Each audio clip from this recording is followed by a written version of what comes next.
ನಮಸ್ಕಾರ ಸ್ನೇಹಿತರೆ, ಕನ್ನಡ ಜ್ಯೋತಿಷ್ಯವಾಣಿಗೆ ಸ್ವಾಗತ. ಸ್ನೇಹಿತರೆ, ಇವತ್ತಿನ ವಿಡಿಯೋದಲ್ಲಿ ಆಷಾಢ ಅಮಾವಾಸ್ಯೆಯ ವಿಶೇಷತೆ ಬಗ್ಗೆ ನೋಡೋಣ. ಯಾವ ರಾಶಿಯವರು ಸ್ವಲ್ಪ ಎಚ್ಚರಿಕೆಯಿಂದ ಇರಬೇಕಾಗುತ್ತೆ, ಯಾವ ರಾಶಿಯವರಿಗೆ ನಕಾರಾತ್ಮಕತೆ ಹೆಚ್ಚಾಗುತ್ತೆ ಅನ್ನೋದ್ರ ಬಗ್ಗೆ ಸಂಪೂರ್ಣವಾಗಿ ತಿಳಿಸ್ಕೊಡ್ತೀನಿ. ಹಾಗಾಗಿ ಈ ವಿಡಿಯೋನ ಎಲ್ಲೂ ಸ್ಕಿಪ್ ಮಾಡದೆ ಕೊನೆವರೆಗೂ ನೋಡಿ. ಹಾಗೆ ನೀವೇನಾದರೂ ಇನ್ನೂ ನಮ್ಮ ಚಾನಲ್ಗೆ ಹೊಸಬರಾಗಿದ್ದರೆ ದಯವಿಟ್ಟು ಈ ಕೂಡಲೇ ಸಬ್ಸ್ಕ್ರೈಬ್ ಮಾಡ್ಕೊಳ್ಳಿ. ಈ 2026 ಆಷಾಢ ಅಮಾವಾಸ್ಯೆ ಜುಲೈ 14 ಮಂಗಳವಾರ ಬಂದಿದೆ. ಈ ಜ್ಯೋತಿಷ್ಯ ಶಾಸ್ತ್ರದ ಪ್ರಕಾರ ಆಷಾಢ ಅಮಾವಾಸ್ಯೆಯ ತಿಥಿ ಇದೇ ಜುಲೈ 13 ಅಂದರೆ ಸೋಮವಾರ ಸಂಜೆ 6:49ಕ್ಕೆ ಆರಂಭವಾಗುತ್ತೆ. ಹಾಗೆ ಜುಲೈ 14 ಮಂಗಳವಾರ ಸಂಜೆ 3 ಗಂಟೆ 12 ನಿಮಿಷದವರೆಗೆ ಇರುತ್ತೆ. ಹಾಗಾಗಿ ಈ ಅಮಾವಾಸ್ಯೆಯ ದಿನ ನಕಾರಾತ್ಮಕ ಶಕ್ತಿಯ ಪ್ರಭಾವ ಸಾಕಷ್ಟು ಹೆಚ್ಚಾಗಿರುತ್ತೆ ಅಂತ ಹೇಳಲಾಗುತ್ತೆ. ಆದ್ದರಿಂದ ಕೆಲವು ರಾಶಿಗಳಿಗೆ ಸೇರಿದ ಜನರು ಬಹಳ ಎಚ್ಚರಿಕೆಯಿಂದ ಇರಬೇಕಾಗುತ್ತೆ. ಈ ವರ್ಷದ ಆಷಾಢ ಅಮಾವಾಸ್ಯೆ ಎಂದು 4 ರಾಶಿಗಳಿಗೆ ಸೇರಿದ ಜನರು ತಮ್ಮ ಆರೋಗ್ಯದ ಬಗ್ಗೆ ಹೆಚ್ಚಿನ ಗಮನವನ್ನು ಕೊಡಬೇಕಾಗುತ್ತೆ. ಜೊತೆಗೆ ಧನಹಾನಿ ಮತ್ತು ವೃತ್ತಿ ಜೀವನದಲ್ಲಿ ಸಮಸ್ಯೆಗಳನ್ನು ಕೂಡ ಎದುರಿಸಬೇಕಾಗುತ್ತೆ. ಆದ್ದರಿಂದ ಹೆಚ್ಚಿನ ಕಾಳಜಿಯನ್ನು ವಹಿಸಬೇಕಾಗುತ್ತೆ.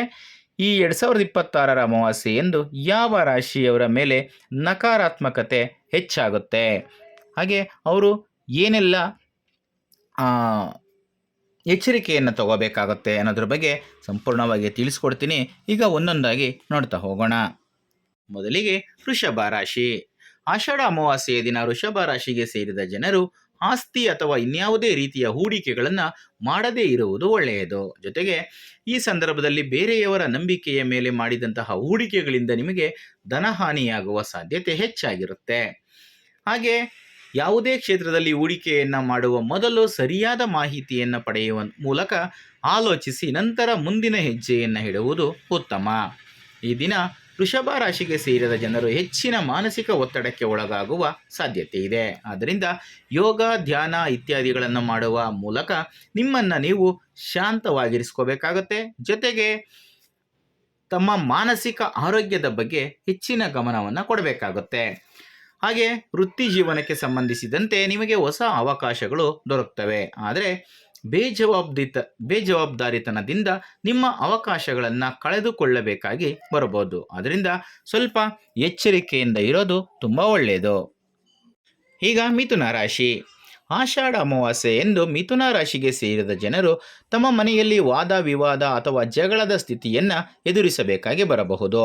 ಈ ದಿನ ನಿಮ್ಮ ಮೇಲೆ ಯಾವುದಾದರೂ ತಪ್ಪು ಆರೋಪ ಕೂಡ ಬರುವ ಸಾಧ್ಯತೆ ಇದೆ. ಅಥವಾ ಸಣ್ಣ ಪುಟ್ಟ ವಿಚಾರಗಳಿಗೆ ಸಂಬಂಧಿಸಿದಂತೆ ಮನಸ್ತಾಪ, ವಾದ ವಿವಾದ, ಜಗಳ ಉಂಟಾಗುವ ಸಾಧ್ಯತೆ ಕೂಡ ಇದೆ. ಆದ್ದರಿಂದ ನಿಮ್ಮ ಆಪ್ತರೊಂದಿಗಿನ ಸಂಬಂಧದಲ್ಲಿ ಬಿರುಕು ಉಂಟಾಗುವ ಸಾಧ್ಯತೆ ಕೂಡ ಹೆಚ್ಚಾಗಿರುತ್ತೆ. ಹಾಗಾಗಿ ನೀವು ಸಣ್ಣ ಪುಟ್ಟ ವಿಚಾರಗಳನ್ನು ಬಹಳ ಬೇಗನೆ ಪರಿಹರಿಸಿಕೊಳ್ಳುವುದು ಒಳ್ಳೆಯದು. ಜೊತೆಗೆ ಕೆಲವು ವಿಚಾರಗಳನ್ನು ನಿರ್ಲಕ್ಷಿಸುವುದರಿಂದ ಮಾನಸಿಕ ಶಾಂತಿ ಕೂಡ ದೊರಕುತ್ತೆ. ಹಾಗೆ ಈ ಆಷಾಢ ಅಮಾವಾಸ್ಯೆ ಎಂದು ಮಿಥುನ ರಾಶಿಗೆ ಸೇರಿದ ಜನರು ಉತ್ಸಾಹದಲ್ಲಿ ಕೊರತೆಯನ್ನು ಎದುರಿಸಬೇಕಾಗಿ ಬರಬಹುದು.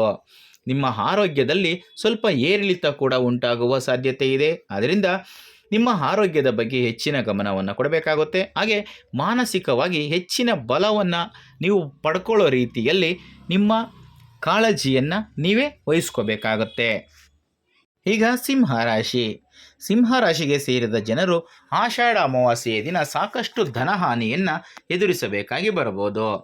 ಹಾಗಾಗಿ ಈ ಸಂದರ್ಭದಲ್ಲಿ ಹಣಕಾಸಿಗೆ ಸಂಬಂಧಿಸಿದ ವಿಚಾರಗಳ ಬಗ್ಗೆ ನೀವು ಬಹಳ ಎಚ್ಚರಿಕೆಯಿಂದ ಇರೋದು ತುಂಬ ಒಳ್ಳೆಯದು. ಜೊತೆಗೆ ತಮ್ಮ ಹಣವನ್ನು ಉಳಿತಾಯ ಮಾಡುವಲ್ಲಿ ಹೆಚ್ಚಿನ ಗಮನವನ್ನು ನೀಡುವುದು ಕೂಡ ಅಗತ್ಯ. ಇಲ್ಲದಿದ್ದರೆ ಅನಗತ್ಯ ಖರ್ಚುಗಳಿಂದಾಗಿ ನಿಮ್ಮ ಬ್ಯಾಂಕ್ ಬ್ಯಾಲೆನ್ಸ್ ಹದಗೆಡುವ ಸಾಧ್ಯತೆ ಹೆಚ್ಚಾಗಿರುತ್ತೆ. ಈ ಆಷಾಢ ಅಮಾವಾಸ್ಯೆಯ ನಕಾರಾತ್ಮಕ ಪ್ರಭಾವದಿಂದಾಗಿ ನೀವು ಸಾಲದ ಸುಳಿಯಲ್ಲಿ ಸಿಲುಕುವ ಸಾಧ್ಯತೆ ಕೂಡ ಹೆಚ್ಚಾಗಿದೆ. ಹಾಗಾಗಿ ಬಹಳ ಎಚ್ಚರಿಕೆಯಿಂದ ಇರೋದು ಒಳ್ಳೆಯದು. ಜೊತೆಗೆ ಕೆಲಸದ ಸ್ಥಳದಲ್ಲಿ ಈ ಸಿಂಹ ರಾಶಿಗೆ ಸೇರಿದ ಜನರು ತಮ್ಮ ಕೆಲಸಗಳಿಂದಾಗಿ ಹೆಚ್ಚಿನ ಒತ್ತಡಕ್ಕೆ ಕೂಡ ಒಳಗಾಗುವ ಸಾಧ್ಯತೆ ಇದೆ. ಇದು ನಿಮ್ಮ ಮಾನಸಿಕ ಆರೋಗ್ಯದ ಮೇಲೆ ಪ್ರಭಾವವನ್ನು ಬೀರುವ ಸಾಧ್ಯತೆ ಇದೆ. ಅದರಿಂದ ಈ ಅವಧಿಯಲ್ಲಿ ನಿಮ್ಮ ಆರೋಗ್ಯದ ಬಗ್ಗೆ ಹೆಚ್ಚಿನ ಕಾಳಜಿಯನ್ನು ವಹಿಸುವುದು ಬಹಳ ಮುಖ್ಯ. ಈಗ ಕನ್ಯಾ ರಾಶಿ. ಆಷಾಢ ಅಮಾವಾಸ್ಯೆಯ ದಿನ ಕನ್ಯಾ ರಾಶಿಗೆ ಸೇರಿದ ಜನರು ತಮ್ಮ ಮಾನಸಿಕ ಆರೋಗ್ಯದ ಬಗ್ಗೆ ಸಾಕಷ್ಟು ಕಾಳಜಿಯನ್ನು ವಹಿಸಬೇಕಾಗುತ್ತೆ. ಈ ದಿನ ಸಣ್ಣ ಪುಟ್ಟ ವಿಚಾರಗಳಿಗೆ ನೀವು ಕೋಪವನ್ನು ಮಾಡದಂತೆ ಎಚ್ಚರಿಕೆ ವಹಿಸುವುದು ಒಳ್ಳೆಯದು. ಇಲ್ಲದಿದ್ದರೆ ನಿಮ್ಮ ಮಾನಸಿಕ ಆರೋಗ್ಯ ಹದಗೆಡುತ್ತೆ. ಜೊತೆಗೆ ನೀವು ನಿಮ್ಮ ಆರೋಗ್ಯದ ಬಗ್ಗೆ ಹೆಚ್ಚಿನ ಕಾಳಜಿಯನ್ನು ವಹಿಸೋದರ ಕಡೆ ಗಮನ ಕೂಡ ಕೊಡಬೇಕಾಗತ್ತೆ. ಈ ಸಂದರ್ಭದಲ್ಲಿ ನೀವು ಅನಗತ್ಯವಾಗಿ ಹೆಚ್ಚು ಆಲೋಚನೆ ಮಾಡದಂತೆ ಕೂಡ ಕಾಳಜಿಯನ್ನು ವಹಿಸಬೇಕಾಗತ್ತೆ. ಹಾಗೆ ತಮ್ಮ ಮನಸ್ಸನ್ನು ಶಾಂತವಾಗಿರಿಸಿಕೊಳ್ಳಲು ಪ್ರಯತ್ನ ಪಡಬೇಕು. ಜೊತೆಗೆ ಹೂಡಿಕೆಗೆ ಸಂಬಂಧಿಸಿದಂತೆ ಕೆಲವು ಅವಕಾಶಗಳು ನಿಮಗೆ ದೊರಕ್ತವೆ. ಆದರೆ ಬಹಳ ಎಚ್ಚರಿಕೆಯಿಂದ ಯೋಚಿಸಿ ಸರಿಯಾದ ರೀತಿಯಲ್ಲಿ ನಿರ್ಧಾರವನ್ನು ತೆಗೆದುಕೊಂಡು ಮುಂದಿನ ಹೆಜ್ಜೆಯನ್ನು ಇಡೋದು ಒಳ್ಳೆಯದು. ಹಾಗೆ ನಿಮ್ಮ ಧನ ಸಂಪತ್ತನ್ನು ಕಳೆದುಕೊಳ್ಳದಂತೆ ಕೂಡ ನೀವು ಎಚ್ಚರಿಕೆಯನ್ನು ವಹಿಸಬೇಕಾಗುತ್ತೆ. ಜೊತೆಗೆ ಯಾವುದೇ ಕ್ಷೇತ್ರದಲ್ಲಿ ಹೂಡಿಕೆಯನ್ನು ಮಾಡುವ ಮೊದಲು ಪೂರ್ಣವಾದಂತಹ ಮಾಹಿತಿಯನ್ನು ಪಡ್ಕೊಳ್ಳೋದು ಬಹಳ ಮುಖ್ಯ. ಸ್ನೇಹಿತರೆ, ಈಗ ನಾನು ತಿಳಿಸಿದಂತಹ 4 ರಾಶಿಗಳಾದ ವೃಷಭ, ಮಿಥುನ, ಸಿಂಹ ಮತ್ತು ಕನ್ಯಾ ರಾಶಿಗೆ ಸೇರಿದ್ದ ಜನರಲ್ಲಿ ನಿಮ್ಮ ರಾಶಿ ಕೂಡ ಒಂದಾಗಿದ್ದರೆ ಇದೇ ಜುಲೈ 14ರಂದು ಆಷಾಢ ಅಮಾವಾಸ್ಯೆಯ ದಿನ ನೀವು ಆರೋಗ್ಯ, ಹಣಕಾಸು, ವೃತ್ತಿ ಜೀವನಕ್ಕೆ ಸಂಬಂಧಿಸಿದಂತೆ ಹೆಚ್ಚಿನ ಕಾಳಜಿಯನ್ನು ವಹಿಸಬೇಕಾಗುತ್ತೆ. ಈ ದಿನ ನಕಾರಾತ್ಮಕ ಶಕ್ತಿಯ ಪ್ರಭಾವ ನಿಮ್ಮ ಮೇಲೆ ಹೆಚ್ಚಾಗಿರುವ ಕಾರಣ ಮುನ್ನೆಚ್ಚರಿಕೆ ಕ್ರಮಗಳನ್ನು ಕೈಗೊಳ್ಳೋದ್ರಿಂದ ಹೆಚ್ಚಿನ ಸಮಸ್ಯೆಗಳು ಬಾರದಂತೆ ನೋಡ್ಕೋಬೋದು. ಸ್ನೇಹಿತರೆ, ಇದಿಷ್ಟು ಇವತ್ತಿನ ವಿಡಿಯೋದಲ್ಲಿನ ಮಾಹಿತಿ. ಮುಂದಿನ ವಿಡಿಯೋದಲ್ಲಿ ಮತ್ತೆ ಸಿಗ್ತೀನಿ. ಎಲ್ರಿಗೂ ಕೂಡ ಒಳ್ಳೆಯದಾಗಲಿ. ಧನ್ಯವಾದಗಳು.